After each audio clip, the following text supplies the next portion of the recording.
পঞ্চায়ত হ'লেও লাহে লাহে এখন নগৰেই হ'লগৈ আৰু মানুহৰ ব্যৱহাৰ পাতিবিলাকো অলপ নগৰীয়া হৈছে। কিমান দিনলৈ পঞ্চায়ত হৈ থাকিব নাজানো। ধেমাজি নগৰত চামিল হৈ আমি সেই দিশেই যাব লাগিব আৰু নগৰীয়া সভ্যতা সংস্কৃতি ইতিমধ্যে গোহাঁইগাঁও পঞ্চায়তলৈ আহিয়ে পাইছে। মই অতি সোনকালে এই নগৰীয়াকৰণ বা আৰবানাইজেশ্যন এই প্ৰক্ৰিয়াটো আগবাঢ়ক, তাৰ দ্বাৰা আপোনালোক উপকৃত হওক, সেইটো কামনা কৰিছোঁ। আজিৰ কাৰ্যসূচীটো আমাৰ বিকশিত ভাৰত সংকল্প যাত্ৰা, 4টা শব্দ। যোৱা 15 নৱেম্বৰত আৰম্ভ হৈছে আৰু অহা 26 নৱেম্বৰলৈ এই কাৰ্যসূচী আমাৰ চলিব।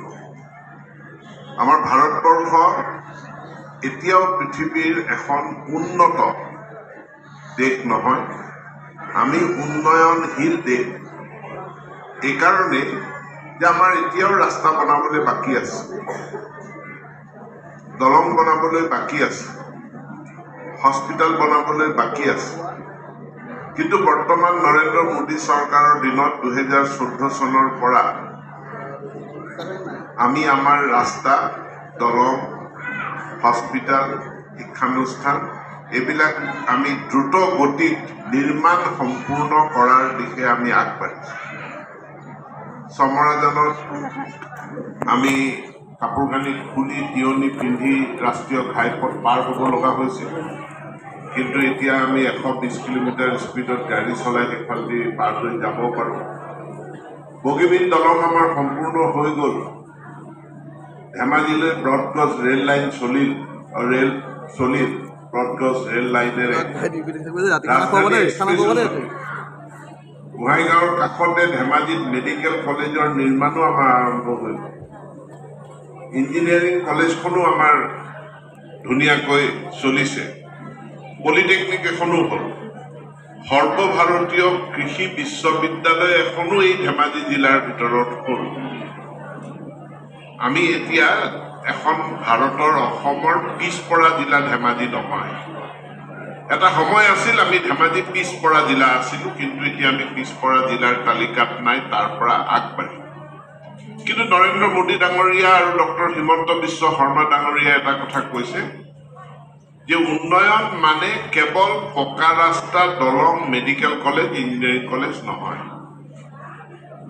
মেডিকেল কলেজ, ইঞ্জিনিয়াৰিং কলেজ, পকা ৰাস্তা, দলং এয়া বনাবলগীয়া আমাৰ কৰ্তব্য, দায়িত্ব, আমি বনাম।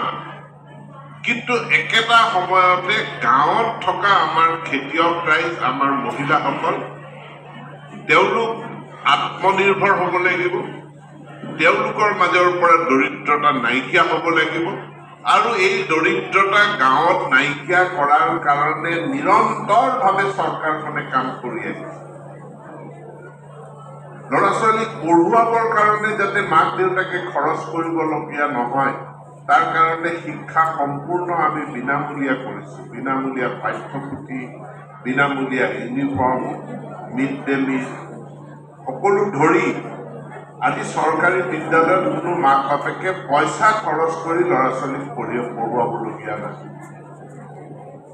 অলপ আগত আমাৰ জইণ্ট ডাইৰেক্টৰ হেল্থ ছাৰ্ভিচ তেখেতে আপোনালোকক আয়ুষ্মান ভাৰত আঁচনিখনৰ কথা কৈ গ'ল, অটল অমৃতৰ কথা কৈ গ'ল।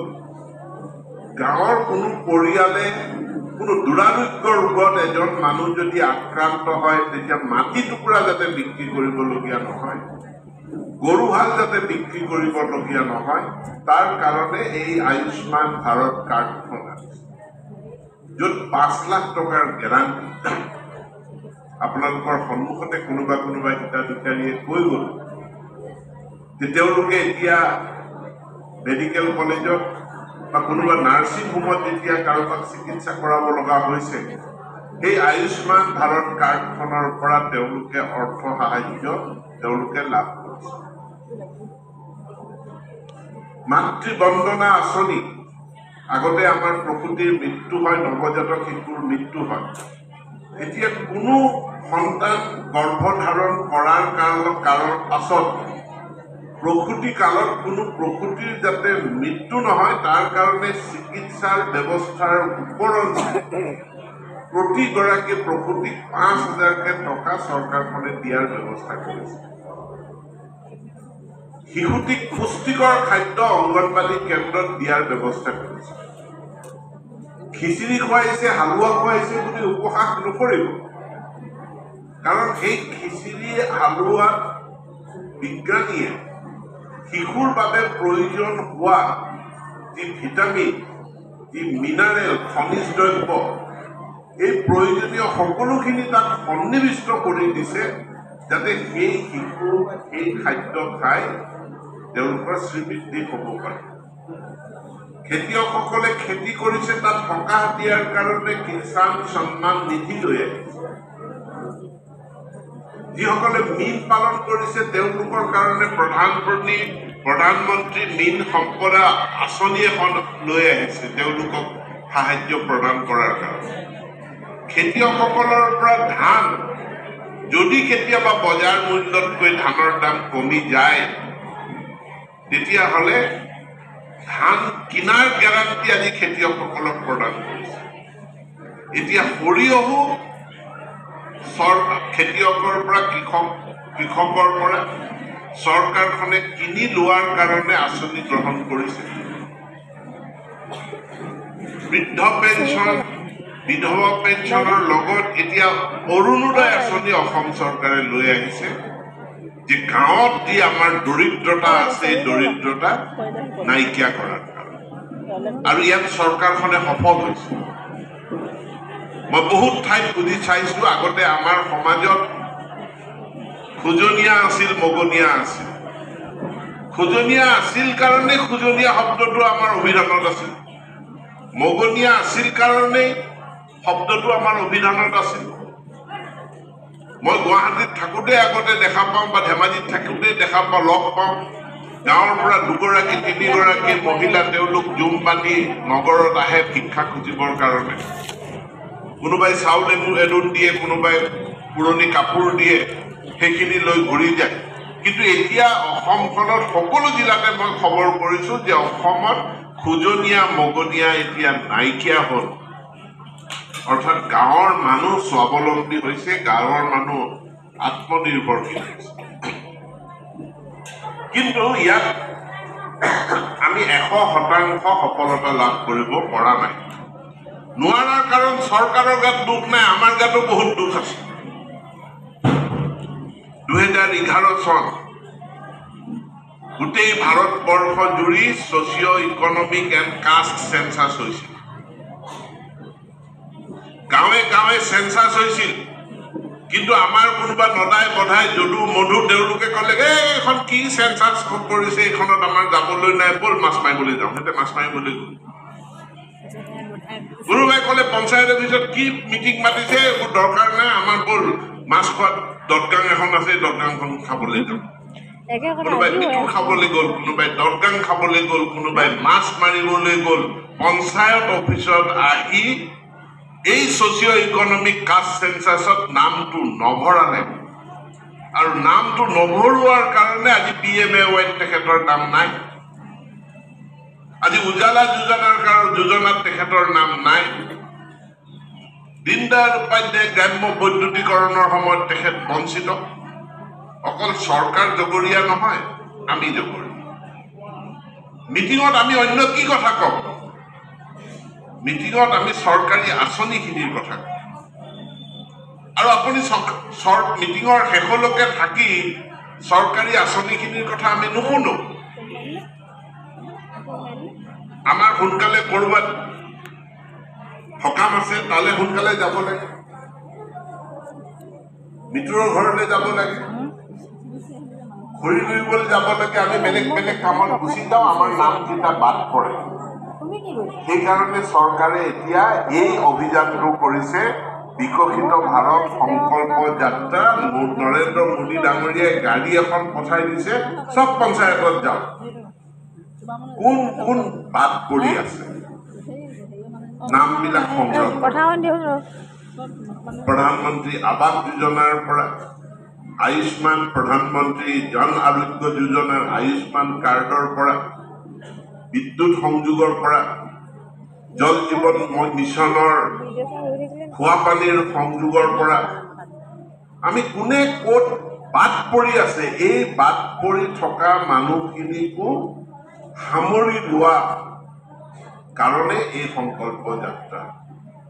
আৰু এইবাৰ যিসকল এই মিটিঙত বহি থাকিবলৈ আমনি পায় বাদ পৰি যোৱা যিখিনি মানুহ তেওঁলোকৰ কাৰণে আমি পিছত দায়ী নহওঁ। সকলো অঞ্চলৰ ৰাইজক ক'ব এইটোৱেই শেষ সুযোগ। 2011 চনত যি সুযোগ হেৰুৱাইছিলোঁ সেই সুযোগ পুনৰ লাভ কৰাৰ সুযোগ নৰেন্দ্ৰ মোদীয়ে হিমন্ত বিশ্ব শৰ্মাই 15 নৱেম্বৰৰ পৰা 26 জানুৱাৰীলৈকে এই সুযোগ দিছে। বিকশিত ভাৰত সংকল্প যাত্ৰা আৰু এই যাত্ৰাৰ জৰিয়তে ৰাইজ সজাগ সচেতন হৈ এই চৰকাৰী সা সুবিধাখিনি তেওঁলোকে লাভ কৰি ল'ব লাগে। এতিয়াও মাজে মাজে ক'ৰবাত গাঁৱত ওলাই যে মোৰ আধাৰ কাৰ্ড নাই, ৰেচন কাৰ্ডৰ পৰা বঞ্চিত। গতিকে প্ৰত্যেকে এতিয়া কাগজ হ'ব নোৱাৰে, কাগজবিহীন মানুহ হ'ব নোৱাৰে, কাৰ্ডবিহীন কোনো নাগৰিক হ'ব নোৱাৰে। যদি দেশৰ নাগৰিক হয়, দেশখনৰ সা সুবিধা যদি আপুনি পাব বিচাৰিছে আপোনাৰ লগত কাৰ্ড থাকিবই লাগিব। শিক্ষিত হওক অশিক্ষিত হওক, ভোটাৰ ID কাৰ্ডখন লাগিব, আধাৰ কাৰ্ডখন লাগিব, আয়ুষ্মান কাৰ্ডখন লাগিব, ৰেচন কাৰ্ডখন লাগিব। আৰু এই কাৰ্ড যাৰ হাতত নাই সি হ'ব অঘৰী। তাৰ উপৰি বেংকৰ একাউণ্টটো লাগিব। এতেকে এই যে এটা সময় আছিল আমাৰ ঘৰত কাগজ এখিলাও নাছিল, বিশেষকে ভিতৰুৱা অঞ্চলৰ গাঁওবিলাকত, অশিক্ষিত গাঁওবিলাকত আৰু জনজাতীয় গাঁওবিলাক, অনুসূচিত জাতিৰ মানুহৰ গাঁওবিলাকত আমাৰ কোনো কাগজ নাই, মাটিৰ কাগজ নাই আৰু অন্য জন্মৰ কোনো কাগজ নাই। জন্ম কেতিয়া হৈছিল বুলি ক'লে, আগৰ দিনৰ মানুহ কেতিয়া জন্ম হৈছিল বুলি ক'লে ভূমিকম্পৰ আগত, কোনোবাই কয় মই ভূমিকম্পৰ আগত, কোনোবাই কয় ভূমিকম্পৰ পাছত, তাৰিখ কাল মনত নাই। এতিয়া জন্মৰ কাগজখনো লাগিব, জন্ম যে হ'ল, আপুনি যে ভূমিষ্ঠ হ'ল তাৰ কাৰণে বাৰ্থ চাৰ্টিফিকেটখন লাগিব। এই কাগজবিহীন জীৱন, এই যুগটো শেষ হ'ল। এতিয়া কথাটো হ'ল যে পৃথিৱীত যদি জীয়াই থাকিব লাগে, অধিকাৰ যদি লাগে, চৰকাৰী সা সুবিধা যদি লাগে, তেতিয়াহ'লে কাগজ লাগিব। শিক্ষা থাকক নাথাকক কাগজ লাগিব। কি কি কাগজ লাগিব? জন্মৰ কাগজ, জন্মৰ প্ৰমাণ পত্ৰ, বাৰ্থ চাৰ্টিফিকেট, আধাৰ কাৰ্ড লাগিব।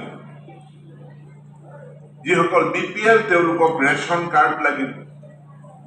যিসকলৰ 11 চনৰ ছ'চিঅ' ইকনমিক কাষ্ট চেঞ্চাছত নাম আছে, আয়ুষ্মান ভাৰত কাৰ্ডখন লাগিব। তেতিয়াহ'লেহে সুবিধা পাব।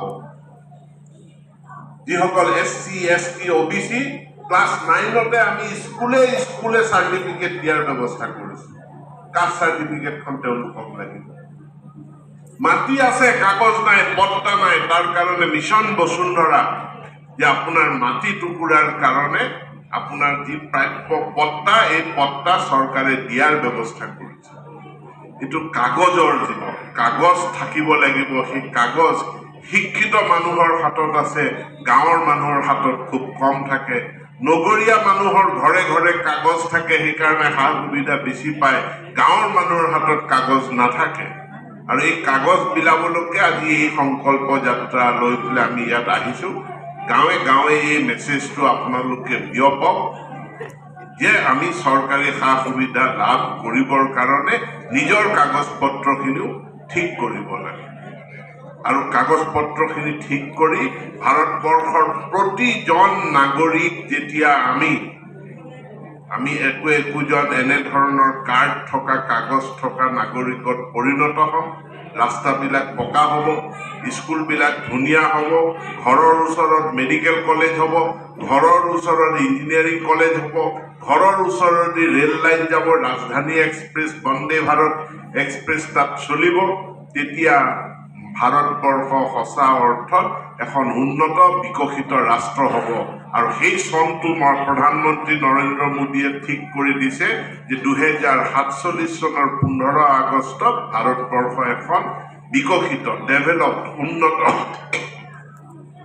ৰাষ্ট্ৰ হ'ব লাগিব। তাৰ কাৰণে সকলোকে সমৰ্পিত মনোভাৱেৰে কাম কৰাৰ কাৰণে আহ্বান জনাই মই মোৰ বক্তব্য সামৰণি মাৰিছোঁ। ধন্যবাদ। জয় হিন্দ। মাননীয় মন্ত্ৰী মহোদয়লৈ আন্তৰিক ধন্যবাদ থাকিল।